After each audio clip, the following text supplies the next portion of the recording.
বিয়ে বসে দিয়ে পারো নাই? এদিকে 7 কিশোর নেই। ভাই 1 প্লেট বিরিয়ানি খাইছিলাম, গার্লফ্রেন্ডে নিয়ে আইছিলাম।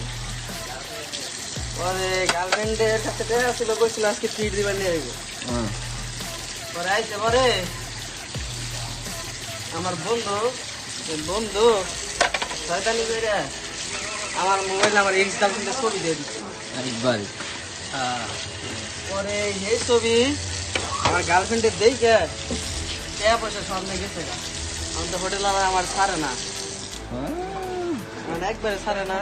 তাই 350 প্লেট আমার এতে ধোয়াইলো, আরো 400 প্লেট ধোয়া পরে আমার ছাড়বো। ভাই কেউ গার্লফ্রেন্ড নিয়ে আয় না ভাই।